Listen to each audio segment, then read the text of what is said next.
Que la paix de Dieu vous soit donnée. Amen. Donc, je suis content d'être avec vous ce soir pour enseigner la parole de Dieu.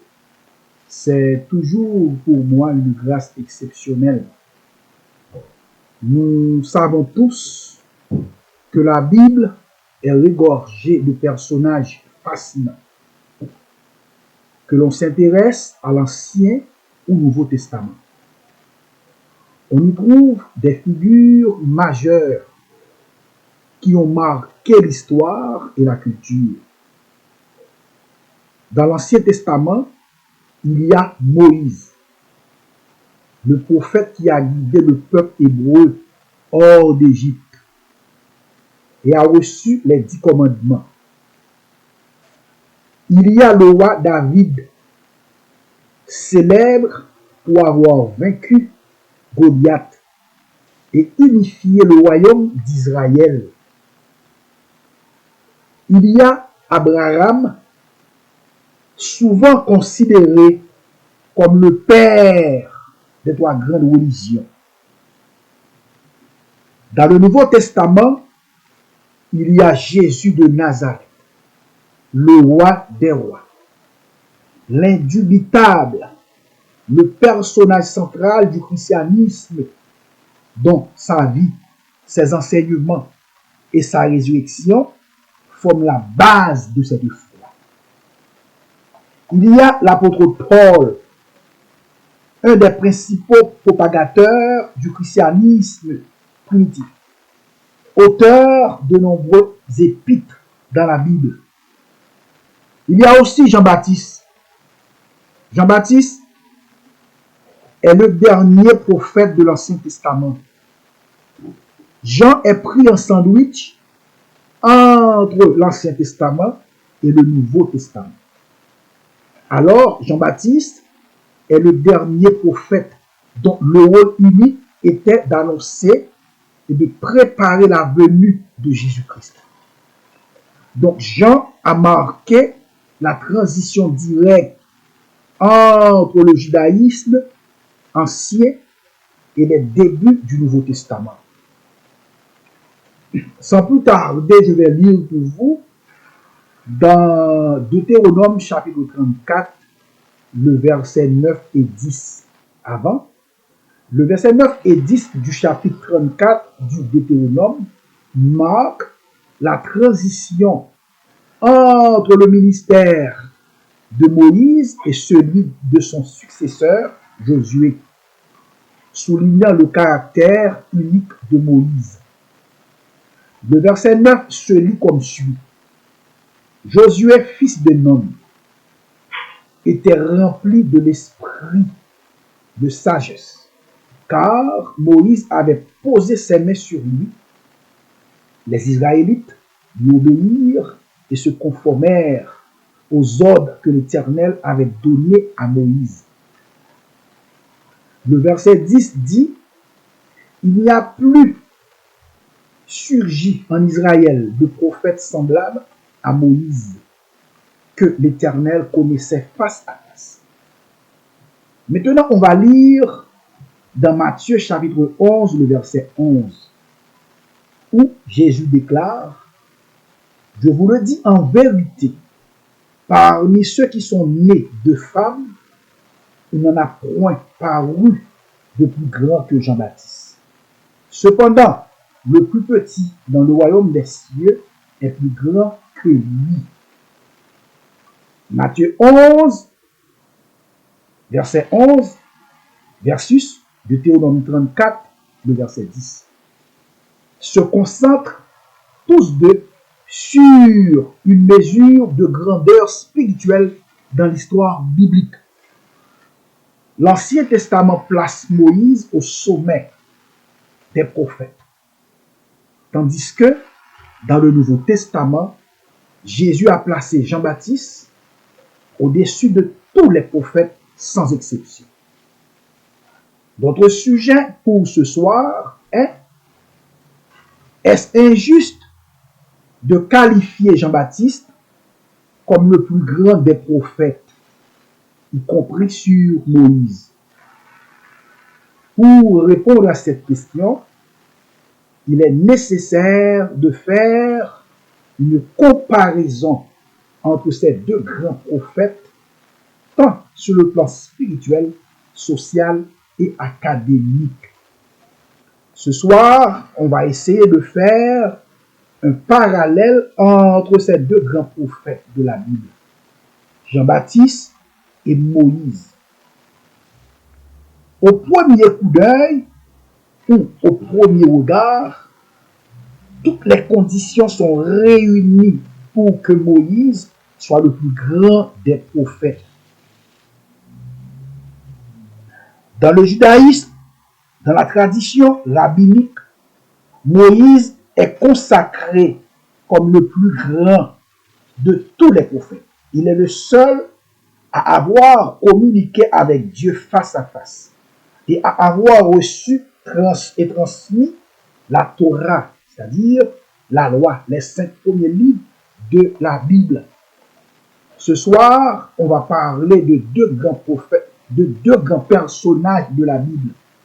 Le premier est Moïse et le second, Jean-Baptiste. Moïse est considéré comme une figure unique dans la Bible. Il est le seul avec qui Dieu parlait face à face. Contrairement aux autres prophètes qui recevaient des visions ou des songes.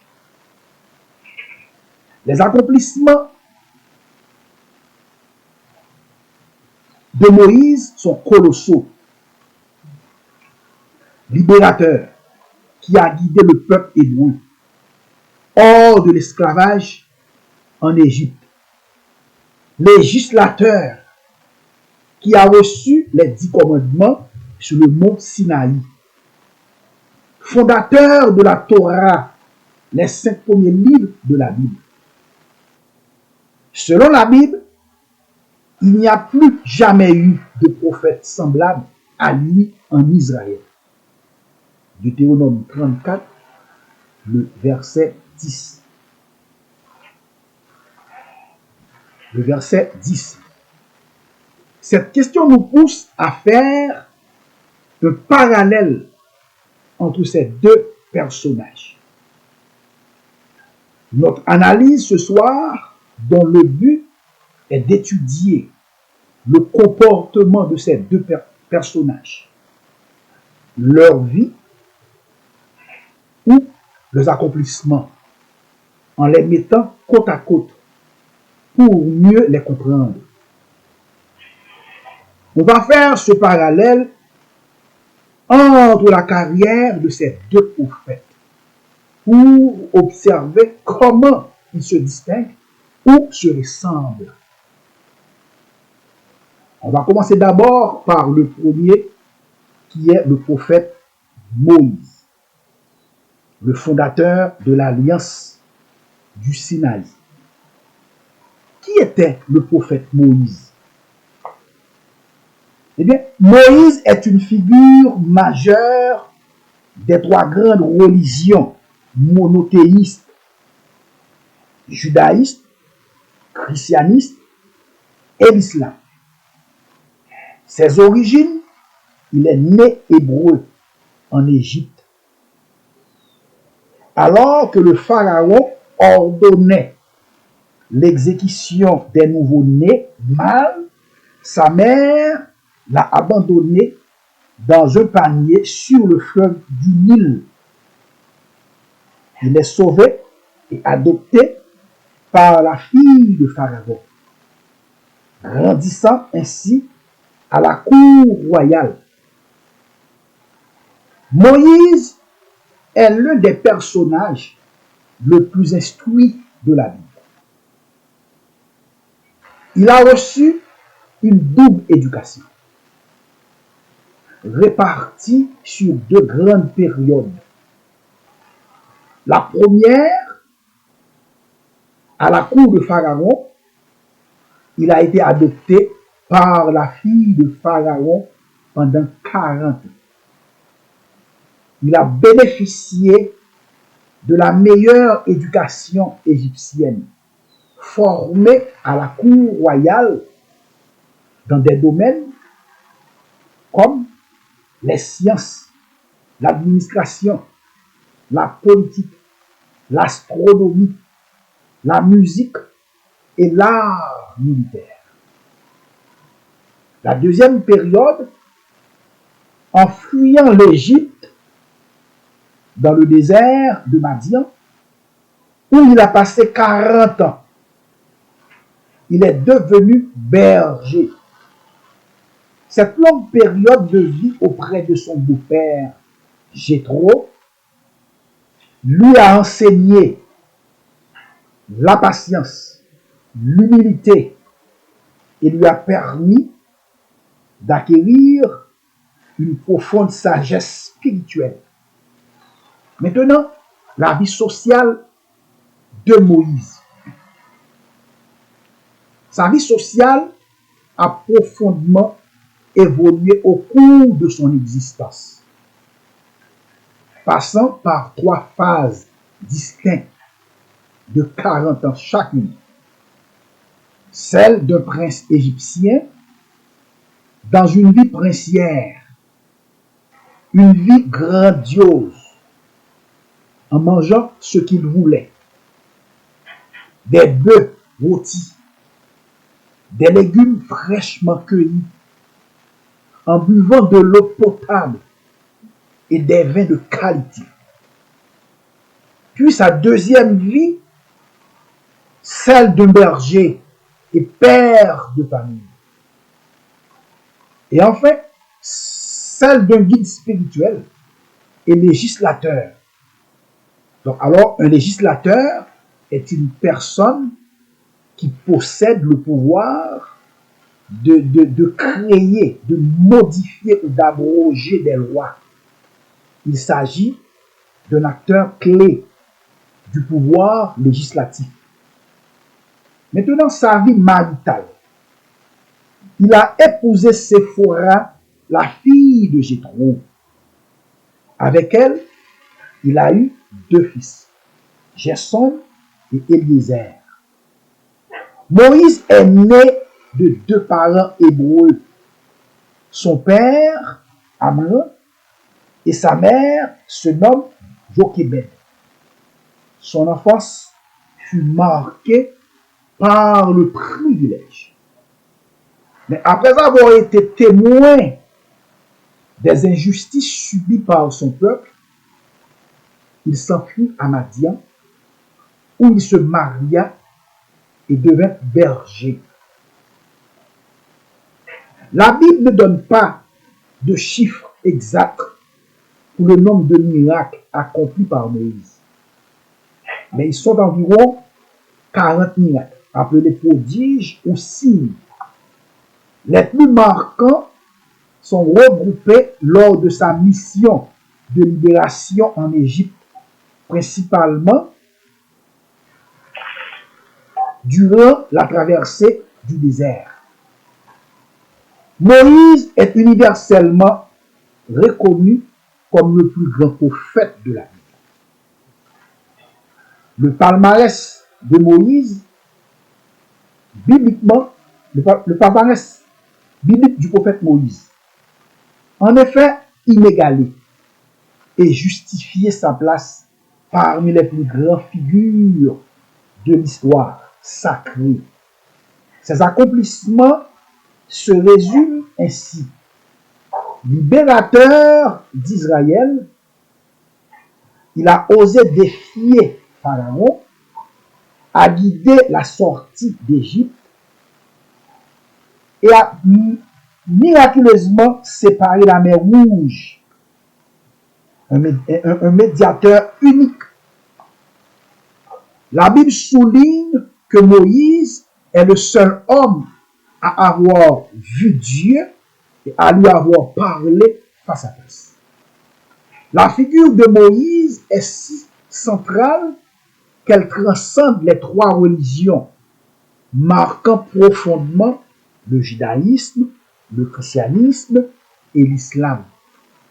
Alors, on peut constater que Moïse a tout pour être le plus grand des prophètes.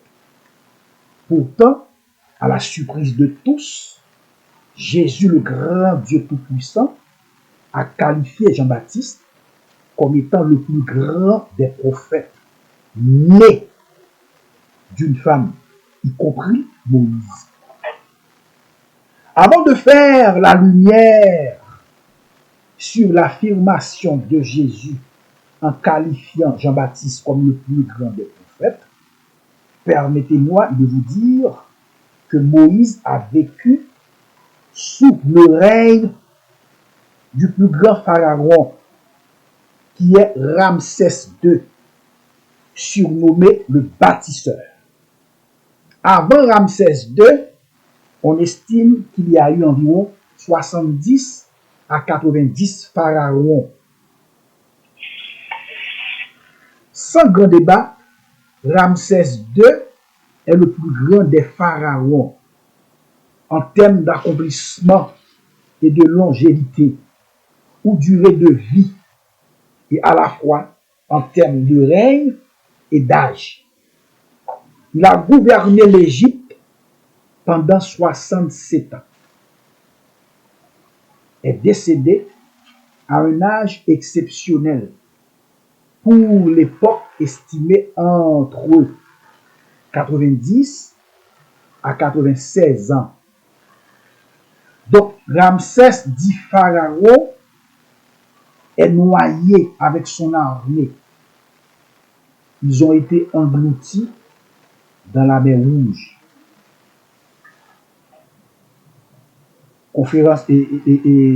Confirmé par la Bible dans Exode chapitre 15, le verset 4.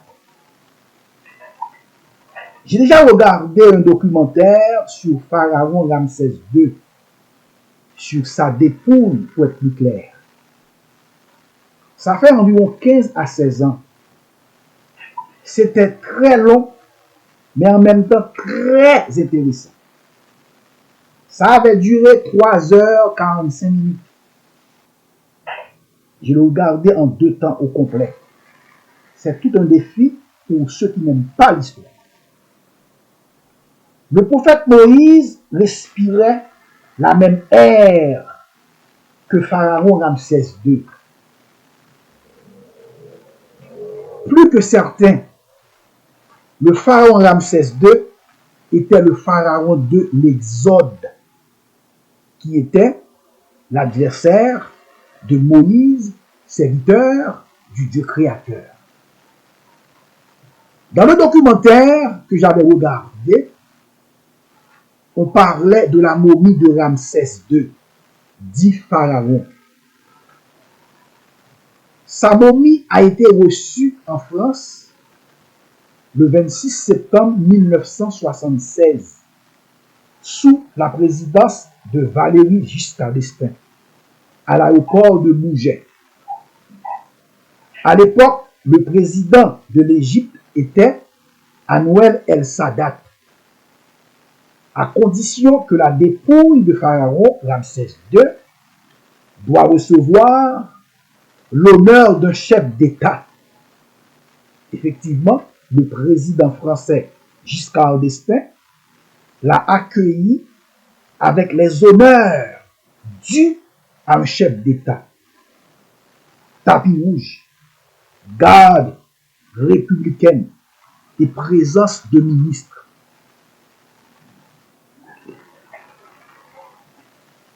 La raison que la momie a été en France, c'est parce qu'elle avait été attaquée par des champignons et des parasites. Donc, elle a été envoyée en France pour y être restaurée et soignée par des savants français. Et après le traitement, elle a été retournée en Égypte en mai 1977.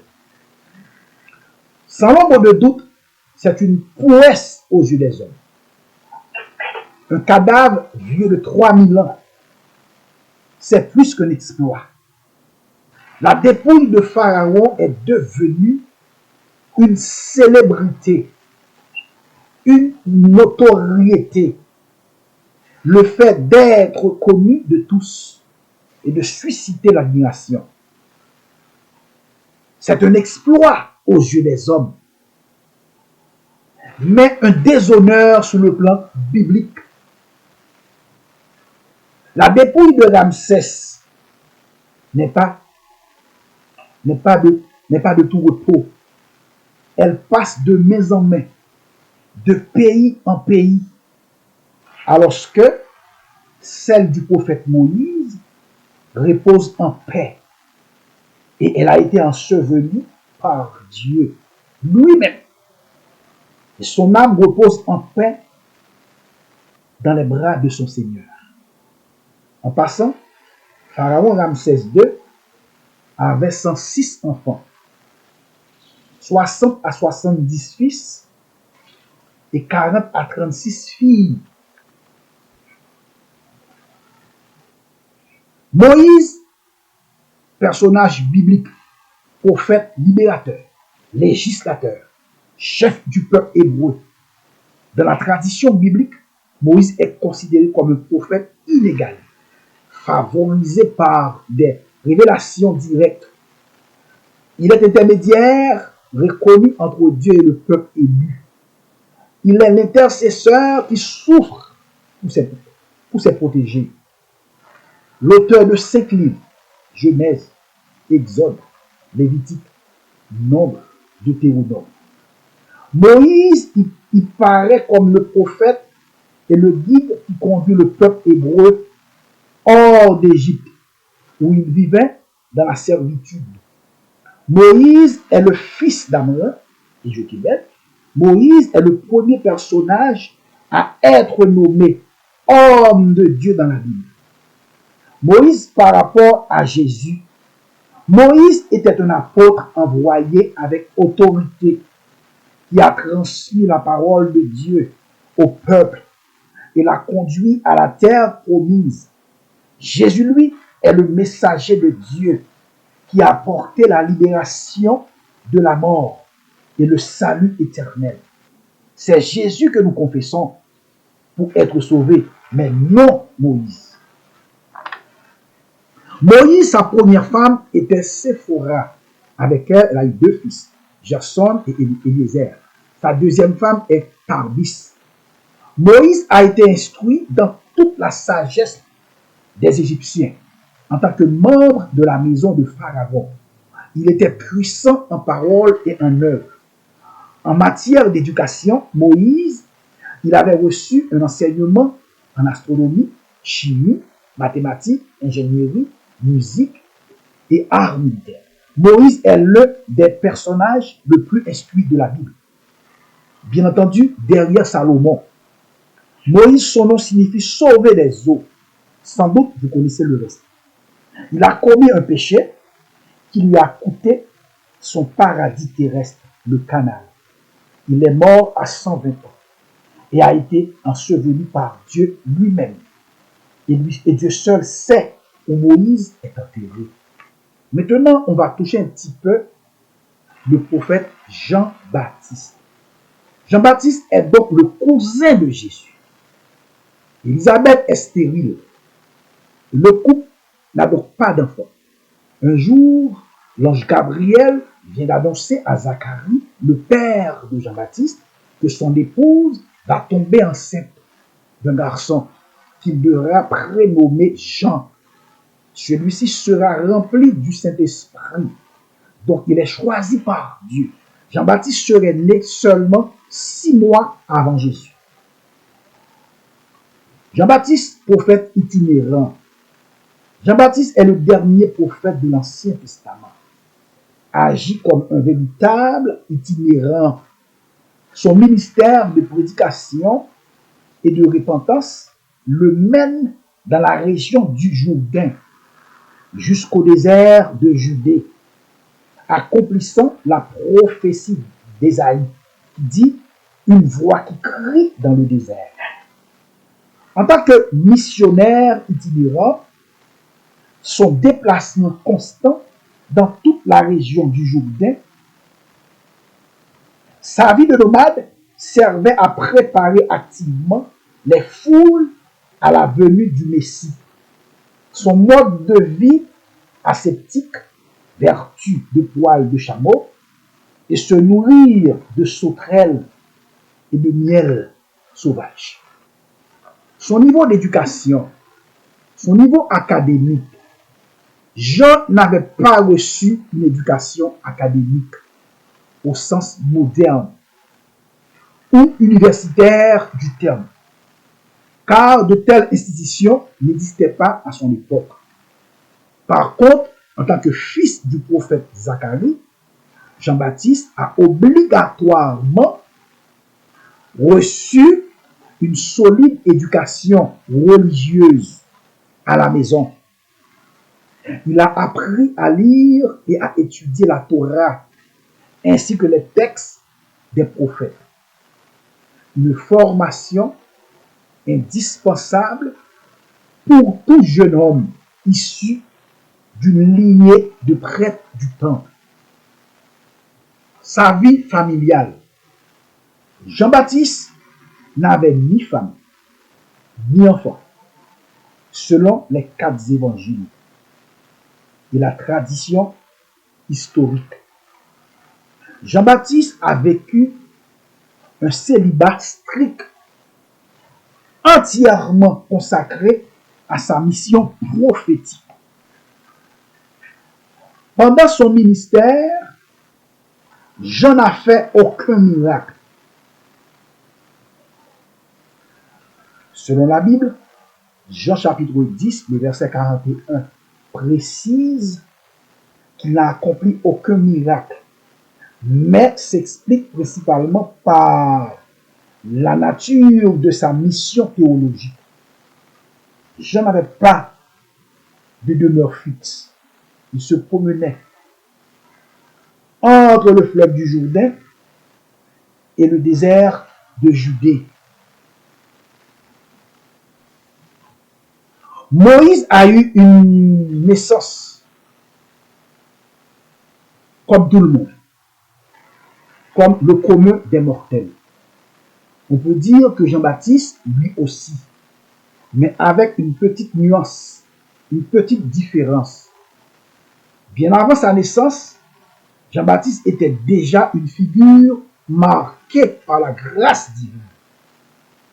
Sa venue sur terre a été annoncée par l'ange Gabriel. Et même le nom qu'il allait apporter a été choisi par Dieu. Ce qui est le cas de Jésus, le sauveur du monde. Jean-Baptiste vivait dans le désert de Judée, menant une existence rude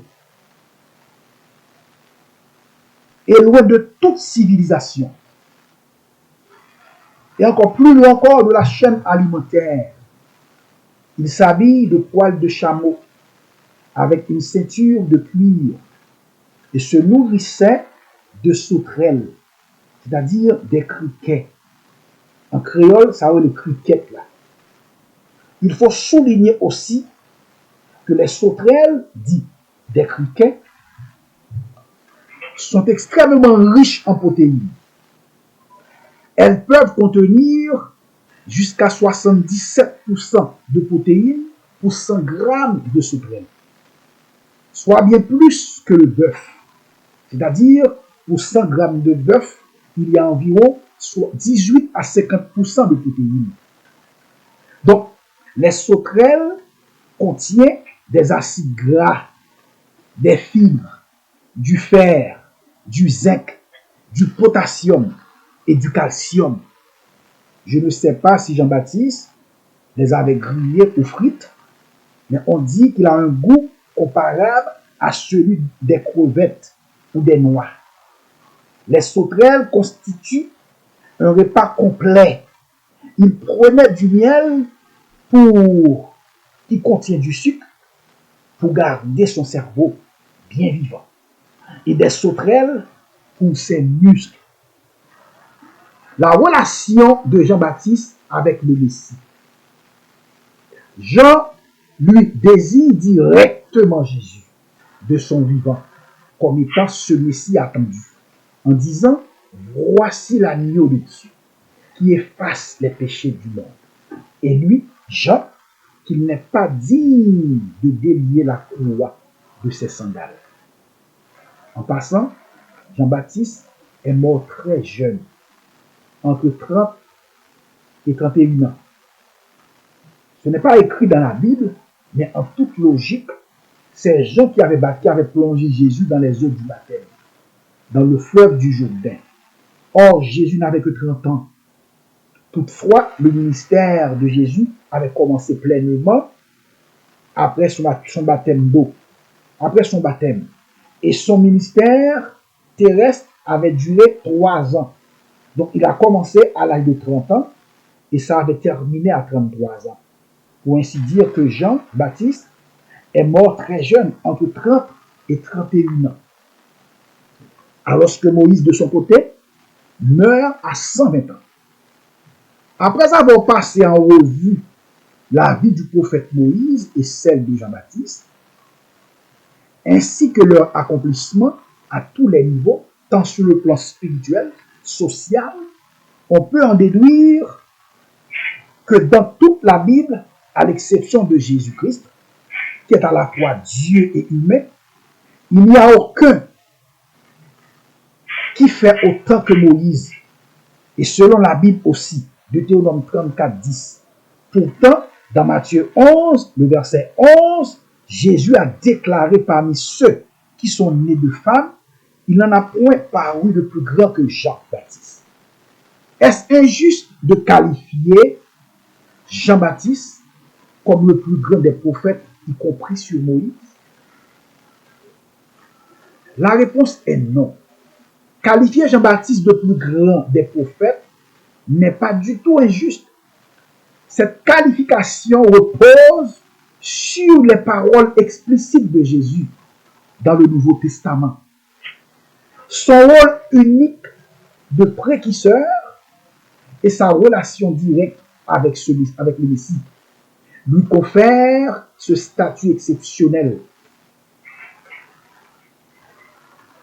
Cependant, cela n'enlève rien à l'immense statut de Moïse. Par contre, la Bible établit des différences claires entre Moïse et Jean-Baptiste. Selon Jésus, dans Matthieu 11, 11, Jean-Baptiste est le plus grand des prophètes parmi ceux qui sont nés de femmes. Et sa grandeur vient du fait qu'il est le dernier prophète de l'ancienne alliance et qu'il a eu le privilège incroyable de voir le Messie et de préparer son chemin physiquement. Donc, il est le pont entre l'Ancien Testament et le Nouveau Testament. En plus, c'est lui qui avait baptisé Jésus, qui est le symbole, qui symbolise la grâce plutôt. Alors que Moïse, lui, de son côté, est considéré comme le plus grand législateur d'Israël, ayant reçu la loi directement de Dieu. Il a libéré le peuple hébreu et a eu une intimité unique avec Dieu, le voyant face à face, selon les Écritures. En dehors de la déclaration de Jésus faite sur Jean-Baptiste, dans Luc 7, 28, il y a encore deux petites nuances soulignées. La première est au niveau de leur naissance. La naissance de Jean a été annoncée par l'ange Gabriel. Ce même ange, 6 mois plus tard, vient d'annoncer la naissance de Jésus, le sauveur de l'humanité. Même le nom de Jean a été choisi par Dieu, qui est le contraire du prophète Moïse. La deuxième nuance, c'est sur la relation du Messie. Moïse et Jean avec le Messie. Moïse, de son côté, a annoncé la venue du Messie futur sous la forme d'un prophète comme lui, dans Deutéronome 18, le verset 18. Malheureusement, les musulmans ont sauté sur ces versets pour dire que c'est Mahomet que Moïse avait annoncé. Quelle folie qui s'empare. Alors que Jean-Baptiste, de son côté, désigne directement Jésus de son vivant comme étant ce Messie attendu, disant « Voici l'agneau de Dieu » et s'efface devant lui en déclarant dans Jean 1, 27 « Je ne suis pas digne de délier la croix de ses sandales. C'était un geste des serviteurs. Geste qui les amenait, qui les amenait à s'incliner devant le maître avec humilité et à se faire tout petit devant lui. Dans la perspective chrétienne, en résumé, Moïse a posé les fondations pour guider le peuple d'Israël, alors que Jean-Baptiste tire le rideau pour présenter la solution finale qui est Jésus. Son rôle, il est le précurseur désigné pour préparer le chemin. Il a eu le privilège de voir le Messie de ses yeux et de le baptiser, accomplissant les Écritures. Jean-Baptiste est le plus grand des prophètes et en même temps le plus petit dans le royaume de Dieu. Comment concilier ces deux choses? Grandeur de Jean-Baptiste et en même temps la petitesse de Jean-Baptiste. En ce cas, Jean serait le plus grand des enfants des hommes par sa mission prophétique. Mais par son doute et sa difficulté à reconnaître en Jésus-Christ le Messie, pourtant il avait présenté aux gens Jésus comme supérieur à lui et qu'il n'est pas digne de lasser ses chaussures. Mais pendant que Jean était en prison pour la cause de l'évangile, le doute était entré en son cœur. Il a même délégué quelqu'un pour aller demander à Jésus, est-ce que c'est lui qui devait venir? Est-ce que c'est lui que j'avais annoncé? Dans le christianisme, Moïse est un prophète et un législateur majeur, contrairement à d'autres prophètes qui se contentaient de transmettre un avertissement ou un rappel. Moïse, lui, a reçu la loi divine et a structuré le peuple hébreu pour en faire une. Donc, dans le christianisme, il est le prophète par excellence de l'Ancien Testament, sans grand débat. Moïse a le profil pour être le plus grand des prophètes. Pourtant, Jean-Baptiste est paradoxalement qualifié par Jésus comme le plus grand des prophètes parmi les enfants des hommes, c'est-à-dire ceux qui sont nés de femmes, Luc 7, 28, par une relation sexuelle. Moïse et Jean sont deux figures prophétiques majeures des traditions abrahamiques. Moïse est le prophète législateur ayant reçu la loi, la Torah, et libéré les Hébreux.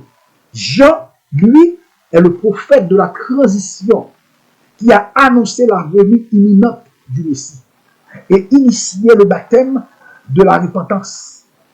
En quoi Jean est-il plus grand que Moïse?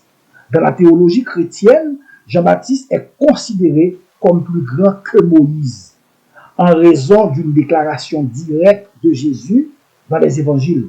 Luc chapitre 7, le verset 28, qui parmi ceux qui sont nés de femmes, il n'y a point de plus grand que Jean-Baptiste.